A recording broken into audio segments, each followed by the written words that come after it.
Rizvi, and this is Scope coming to you once again from Toronto in Canada. We're going to discuss the Israeli attacks on Syria in this first segment of today's program. Israel saying it specifically targeted Syrian as well as Iranian targets. Now, we know that civilians have been killed in these attacks as well. Certainly not the first time that Israel has attacked Syria, and more specifically, what it calls Iranian targets in that country as well, saying it has concerns over supplies of arms to the likes of Hezbollah and others. Let's discuss this a bit further. We're joined now by Seyed Mohammad Marandi, who is a University of Tehran professor. He's joining us now from Tehran itself. As always, Professor Marandi, thank you for joining us. We're also now joined, I'm being told, by Yahya Al-Aridi, who is a Syrian politician. He's part of the Syrian Negotiations Commission. He's joining us now from Istanbul. Thank you for joining us as well, Yahya Al-Aridi. Dr. Marandi, if I may, I'd like to start with you. What do you make of the Israeli attacks there in Syria? It's saying that it's attacked and targeted Iranian interests in that region. Well, it's interesting that the Israeli regime has said that they've targeted Iranian troops and assets and bases hundreds of times over the past few years. But they failed to give any names of Iranian soldiers who've been killed. And the same is true with Hezbollah, except for the instance where recently they murdered two young members of Hezbollah who were in a building, and a couple of years back when they intentionally attacked the T4 airbase, killing 7 Iranians.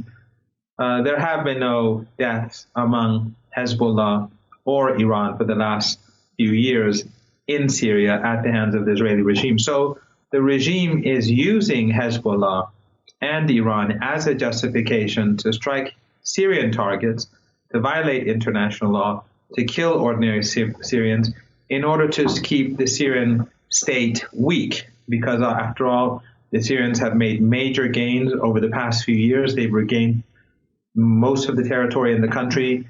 The extremists, the Al-Aridi, ISIS, which were supported by neighboring countries as well as Western countries, they have been defeated on most fronts. So the Israelis are worried about the Syrian government regaining its sovereignty. The irony, of course, is that the Israeli regime occupies the Golan Heights, which belongs to Syria. And even if they were to attack Iranian soldiers and positions, that was a violation of international law, because Iran's presence in Syria is legitimate because it is at the request of the Syrian government. Dr. Marandi, because we are to this segment short, I wanted to go to Dr. Aridi as well. Dr. Aridi, what are your thoughts on the Israeli attacks on Syria, and specifically, of course, Israel saying that it's attacking Iranian positions in that country? Well, if we put things into historical perspective, I believe it would be a little bit more enlightening and more explanatory to the overall situation. When the uprising started in Syria, the regime said that famous statement that either the regime rules Syria or destroys it. And that slogan, that motto matched what the Israelis wanted. The Israelis have been happy, in peace, and their borders are quiet for the last 5 centuries, with a little bit of skirmishes in 72. They occupied the Golan Heights in 67. And, historically, Ben Gurion, the establisher of the Zionist state of Israel, said one day that the danger on the state comes from the north. That is from Syria. In 67, they occupied the Golan Heights. And from that time, from 1970, the border was quiet, with the Assad regime being there. So Israel, as such, said when the uprising started in Syria, they said that what they said matched with the regime's slogan: either we rule it or we ruin it. Israel, in turn, said that either this regime stays in power or Syria should be crippled forever, or at least for the time it was quiet on our border. The regime couldn't face the uprising in Syria. It invited Iran's militias Russian occupation, and it was not legitimate to invite anybody or justification. Why is Iran there in the first place? To provide the pretext for Israel to do what it is doing. On the other hand, Iran is justifying its actions in Syria under the slogan of resistance and steadfastness in the face of Israel. And Israel takes this pretext in order to target Syria and target certain Iranians' bases there. Okay, that's a very good point you brought up, Dr. Aridi. Let me, if you allow me, bring back to Dr. Marandi. Dr. Marandi, how would you respond to that point that Dr. Aridi just made? Why is Iran even in Syria to give Israel that pretext? Well, there are a number of things that must be said. One is that this statement that your guest claims was made by the Syrian government that we will destroy Syria is non-existent, and I think that's a creative narrative that has been produced by forces that are hostile to Syria that are based outside the country. Obviously, the Iranians only entered Syria after tens of thousands of foreign fighters had already entered the country, largely through Turkey, many through Jordan, many through Iraq, ISIS forces, and some even through northern Lebanon and Tripoli. So after tens of thousands of extremists, which later became ISIS, and we know that the United States supported ISIS. We know that the head of the Joint Chiefs of Staff at the time, General Dempsey, admitted in 2014 in the Senate that U.S. allies are directly funding ISIS, the Arab countries in the Persian Gulf region. We know from the Defense Intelligence Agency document of 2012 that the United States knew quite well that neighboring countries were supporting the extremists, and the extremists from early on had the upper hand in the opposition. And we know from General Michael Flynn, who was the head of the U.S. Defense Intelligence Agency at the time, that the United States took a willful decision to support those extremists. So Iran only came in after these tens of thousands of fighters came into the country, destroying so much of the country. The Israelis obviously have said many times that they support ISIS. They prefer ISIS to the Syrian government. This is well documented. The head of the Menachem Begin Sadat Center said this. The head of Israeli military intelligence said this. The former head of Mossad admitted that we are treating patients from Al-Aridi who are injured in the fighting with the Syrian government. And right. And so, indeed, okay, then on that point, Dr. Aridi, how do you respond? How do you respond to that, Dr. Aridi, that Iran is in Syria, in fact, in this fight against terrorism? Specifically, we're talking about Daesh/ISIS here, and that Israel, as Dr. Marandi there said, it may possibly or is alleged to have supported or be okay with, at the very least, of having ISIS there in Syria.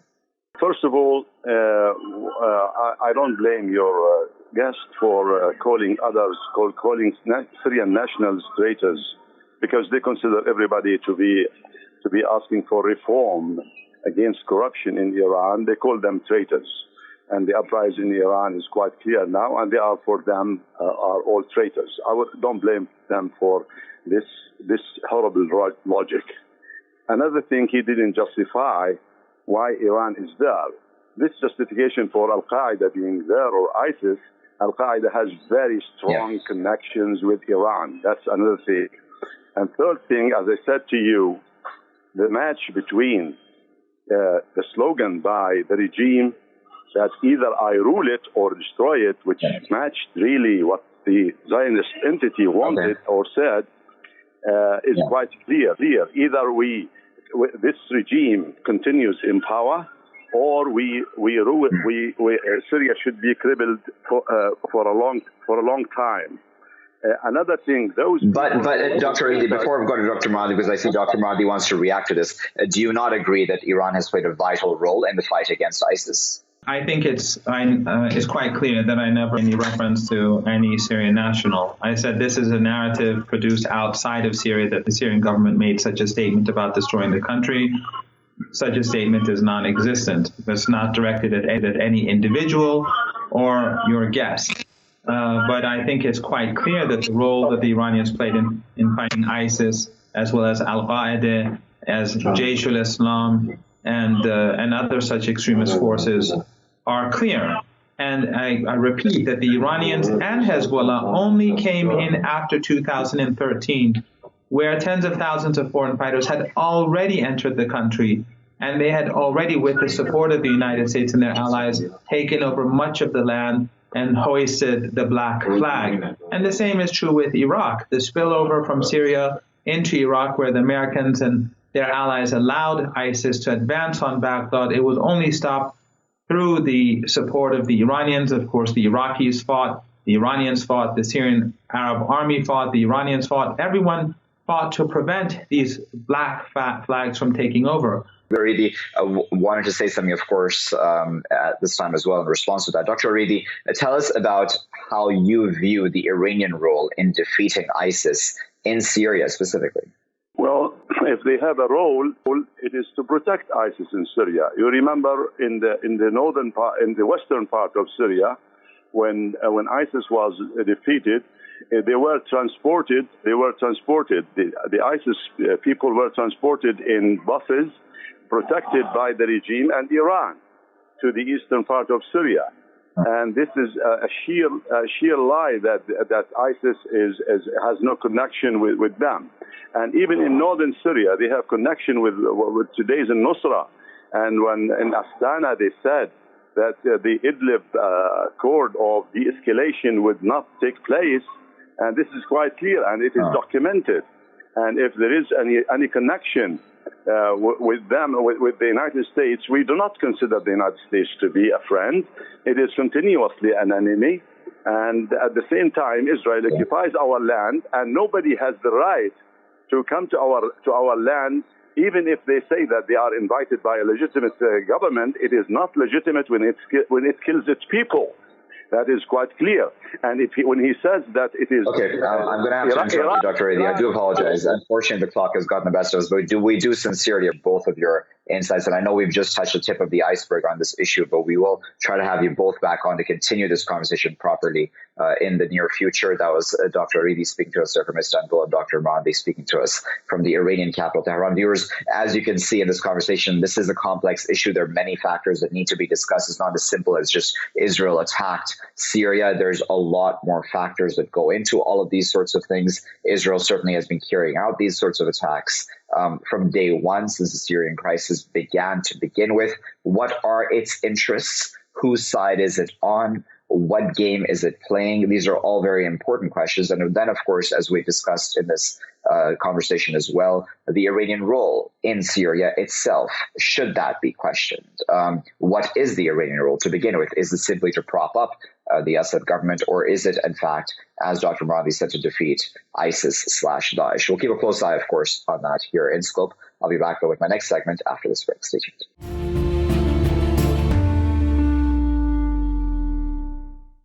Welcome back, viewers. You're still here in Scope with me, Waqar Rizvi. In this segment of the program, we're going to discuss the protests that are ongoing in Iran. The Iranian government denying Amnesty International's report that over 100 protesters have been killed in these days of protest. Now, why did all of this begin? This began over the hike in fuel prices, as well as the removal of some subsidies. The Iranian government saying that at this time of tough sanctions as placed by the United States ever since it walked away from the nuclear deal, that it needed to act to protect specifically the more poor, of course, sections of society. Now, certainly, any price any hike, I should say, in fuel prices anywhere in the world would erupt in protests, such as the ones we've seen in Iran. And for the large part, these were peaceful protests, but the Iranian government says there were some protests which were violent, and that is why it shut down the internet. Now, many people around the world say that the way the internet has been shut down this time around during these protests in Iran is unprecedented. Let's discuss all of that a bit further, though. We're joined now by Ahmad Hashemi, who's an Iranian freelance journalist and an expert on the Middle East and global geopolitical trends. He's joining us now from Washington, D.C. Ahmad, good morning, and thanks for joining us. What do you make of the Iranian government's denial, firstly, about the number of protesters that have been killed? Of course, I disagree. International community disagrees. The Amnesty International disagrees with the figures that the Iranian government is mentioning. Iranian government talks about 4 or 5 casualties. 5 casualties. 4 of them are belong to the Basij and Basij militia and government employees, which is a sheer lie. And according to Amnesty International, that has to go through the verification process. At least 106 people have been killed so far, and according to other sources, other unofficial but trustable sources, somewhere around 200 to 300 peaceful protesters have been slaughtered by the Iranian government. And what do you make of why these protests began to begin with? Zarif made a good point, the foreign minister Zarif there made a good point, didn't he, where he tried to contextualize why this decision was made about the fuel prices, considering the fact that, of course, the country is under immense pressure of the U.S. sanctions. I mean, that is a reality on the ground. Of course, there are different reasons. The most important one being the U.S. maximum pressure campaign, because it has dramatically reduced Iran's resources. But we know that Iran is suffering from mismanagement. Iran is suffering from widespread corruption and embezzlement and other economic issues and the lack of transparency. But when it comes to the Iranian government's reaction, I believe Iranian government in this case particularly has committed crime against humanity, because I looked up the definition of crime against humanity at the website of the United Nations, and I see a lot of aspects of what is happening in Iran. I mean, it applies to the crimes against humanity. Iranian government has killed about 300 peaceful protesters, has slaughtered them. The Iranian government used, at least in one case, helicopter to fire against the peaceful protesters. The Iranian government has used a sniper from the rooftops who are killing people. Iranian government, again, according to Amnesty International, the video that Amnesty International has verified its authenticity.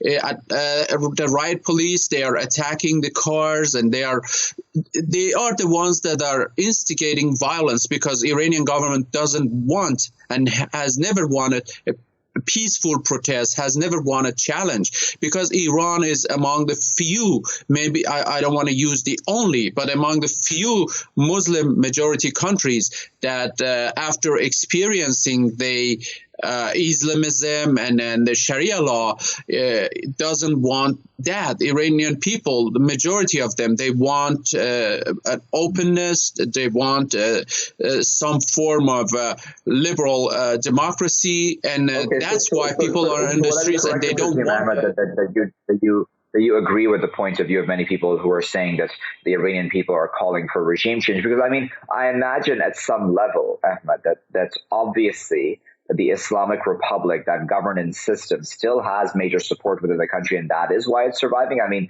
we talk about the urban, centers in the country, but what about the rural population as well? They do support the current system in power, don't they?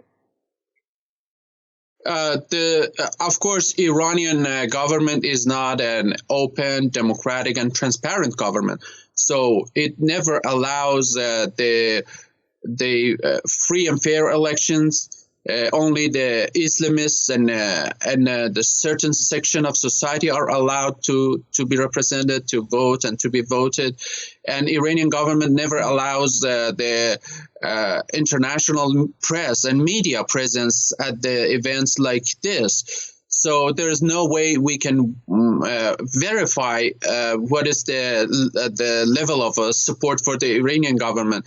But different protests and different experiences have shown that it is shrinking. And then again, it would be wrong if I put it in a, like percentage wise, but maybe somewhere like less than 20%. And the government, the support is shrinking and is decreasing, and at the same time the heavy-handed response and the crackdown is increasing, and this was unprecedented. They are attacking the people, they are slaughtering the people with the helicopter. I mean, this puts the Iranian leadership, this puts Khamenei and the rest of the Iranian leadership in the same category of Muammar Gaddafi, Radovan Karadzic, and other Saddam Hussein, Bashar Assad, the people,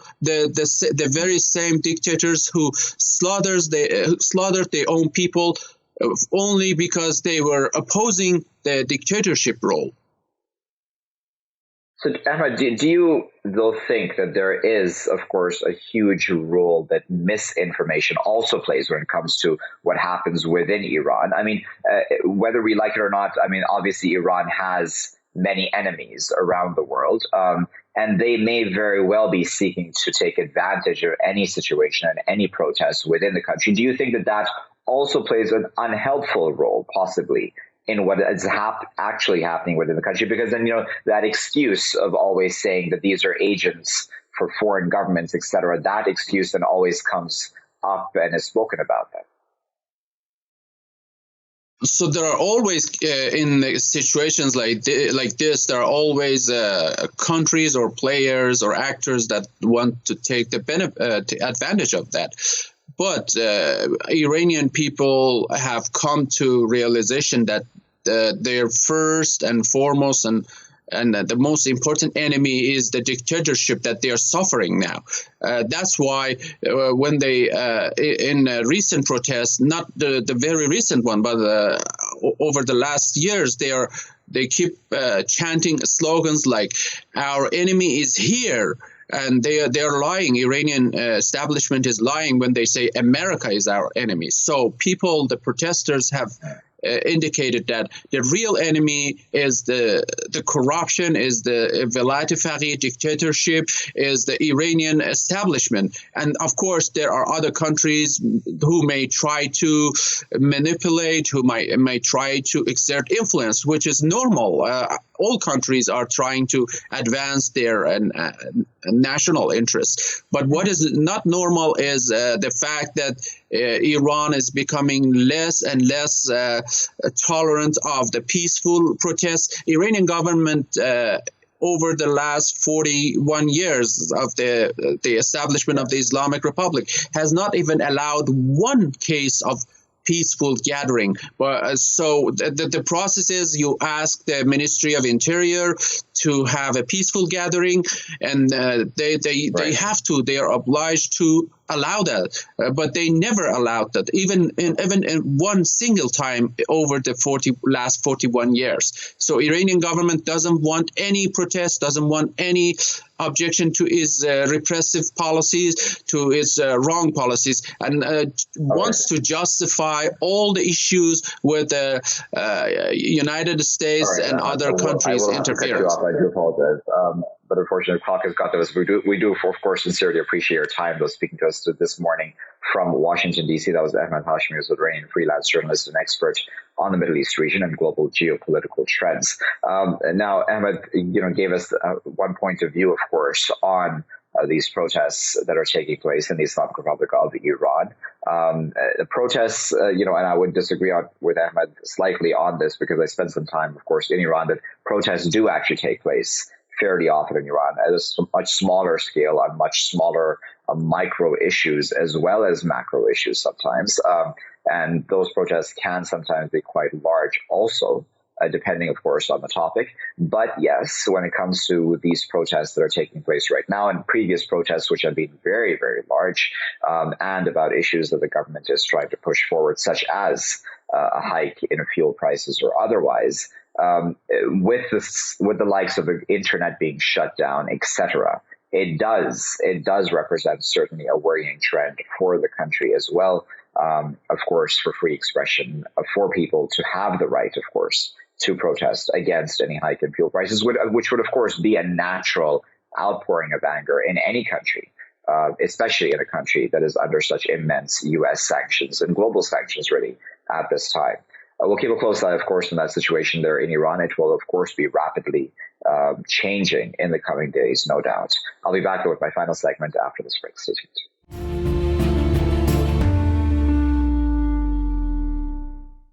Welcome back, viewers. You're still here in Scope with me, Waqar Rizvi. In this final segment of today's show, we're going to discuss Iran relations with the Taliban in Afghanistan. The U.S. intelligence has said that Iran has in fact strengthened its relations with the Taliban by possibly selling them even weapons at this time.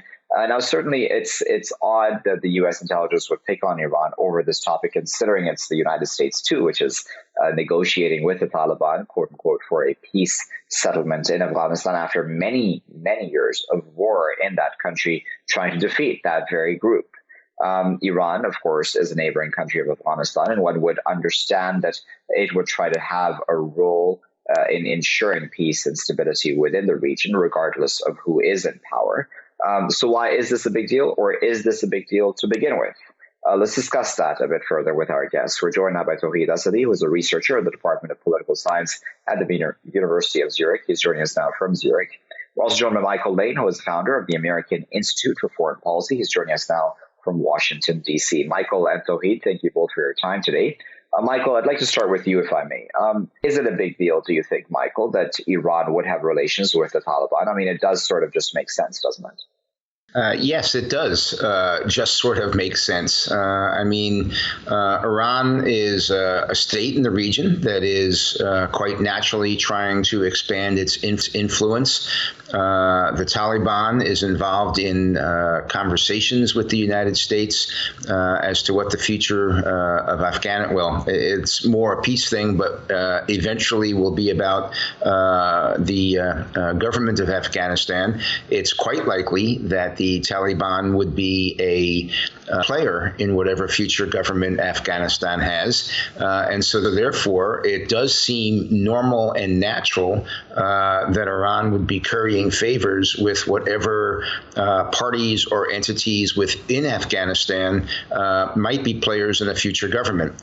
Now, you take that one step further, and they're providing them with military aid and training. There's some discussion that there's perhaps even some funding going on there, et cetera. That is another giant step beyond just currying favor. But nonetheless, since the United States and Iran do have something of an adversarial relationship, it certainly, again, makes absolute sense that Iran would be currying favors with other groups that have an adversarial relationship with the United States as well. So I don't see anything surprising or shocking in this report.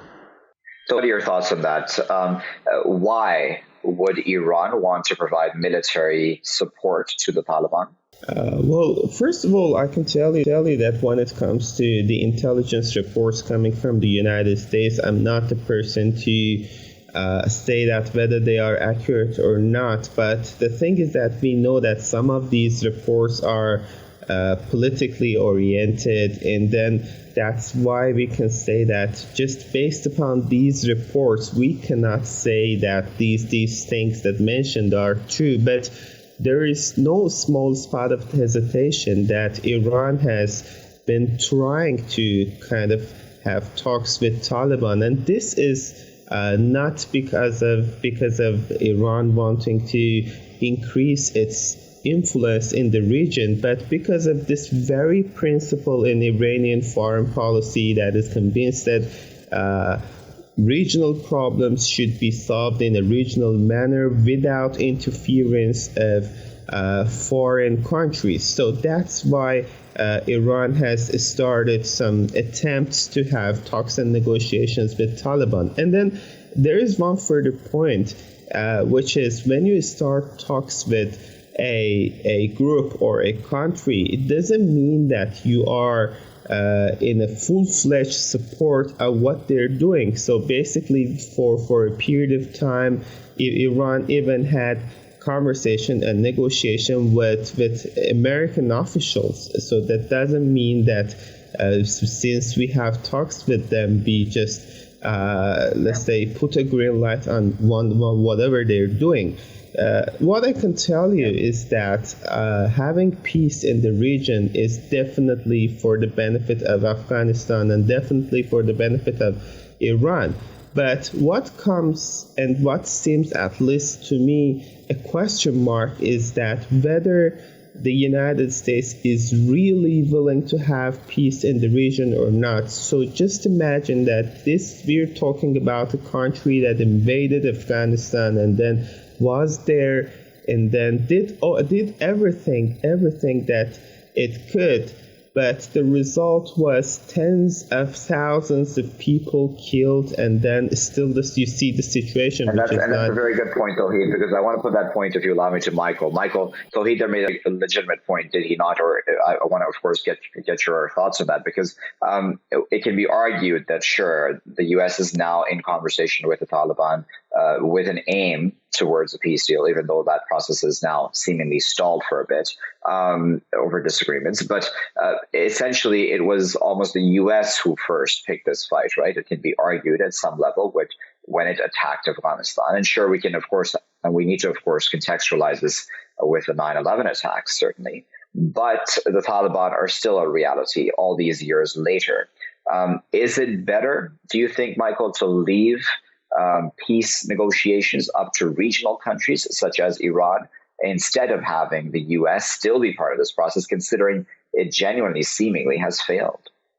Well, thank you for contextualizing that. I think our viewers should remember that the reason the United States went into Afghanistan in the first place was because the Taliban, who ruled Afghanistan at that time, were providing free sanctuary to Osama bin Laden and Al-Qaeda for purposes of planning and executing their attacks against the United States on 9/11. So I think the entry of the United States was more than justified. In fact, the whole world supported what the United States did back then. But as you point out, it has been years and years now. The Taliban still operates. It still has a level of strength. It is still very, very influential. And the United States' military success in Afghanistan has not been what one would hope it would be if you were writing a textbook solution. So what does Donald Trump do now? Well, of course, he has engaged the Taliban in direct negotiations, trying to figure out under what terms and circumstances the United States will cease hostilities with the Taliban. Should that come to fruition, and should we be able to move forward to discussions as to what a future government in Afghanistan may look like, taking into account all the influential parties in the theater, the United States would still, I think, be uncomfortable with the government of Iran expanding its influence in that area. I've already mentioned one time that Iran and the United States are adversarial. The more influence that Iran has in any government, Afghanistan included in the area, increases the likelihood that that government will have an adversarial relationship with the United States at the end of the day. And I think that Donald Trump would like to avoid that, but I don't know how committed he is to staying there, because, as we know, he's already announced in several different forums the idea that he is really looking forward to drawing down U.S. forces in the area and letting coalition partners on the ground carry the water for us. I don't know what the future brings. We'll see. I wanted to ask you, do you think that Iran is in negotiations, or in talks, I should say, with the Taliban simply because of the United States? Or do you think Iran is doing it just, again, for the region? Is Iran seeking to have influence over Afghanistan? How do you view that? Well, I can tell you that there is a huge amount of difference between the very concept of regional cooperation versus some interventionist foreign policy of a country which is far, far away from the Middle East. So basically, when it comes to the concept of peace, we know that it is important for Iran to have peace in the region, basically because of this undeniable fact that Iran is located in the region. But when it comes to the United States and its, let's say, interests in the Middle East, so we know that it goes practically beyond the concept of peace. And sometimes if you just take a look at concepts like oil, imports, exports, allies, stuff like this, you will understand that no, peace in this context is not that much important for the United States. Just if you allow me, I will first get back to what your other guest mentioned. When it comes to entry, as he called, or invasion, as I call, of the United States to Afghanistan, we know that, well, it is not that much justifiable. Later on, it came out that there were other countries, interestingly, some of United States allies in the region, which were involved basically in 9/11 attacks. I'm not going to name the names, but everybody knows that there were some people involved. And if you just take a look at the list of the people who were involved basically in 9/11 attacks, you will come to some countries that are at the time being friend with the United States. So you don't see United States entering those countries or invading those countries. So we see that there is. But nevertheless, Tohid, I mean, the argument, if I may just push you on that point, I mean, completely valid point. But then the argument, as Michael had put it, Tohid, was that Osama bin Laden sought sanctuary and found sanctuary within Afghanistan. So, I mean, if he claimed, of course, the responsibility for 9/11, then it would make sense to go after it, wouldn't it? That's right. But at the same time, we are very much aware that there were some funds, some financial supports coming from somewhere out of Afghanistan. So this was the point that at least should have captured the attention of policymakers in that time in the United States. But I don't want to just because we're running out of time, Tohid, I apologize for cutting you off. We just have under a minute left, so I wanted to give, if you allow me, Michael, the final word. Michael, I wanted your response on that, because again, we're going back now to that decision that was made to enter Afghanistan to begin with on the part of the United States. We can argue, obviously, till there is no tomorrow, about whether or not it was justified completely or not. But do you think that it was strategized well, or was this all just done in a very haphazard manner, and that is why we are where we are today?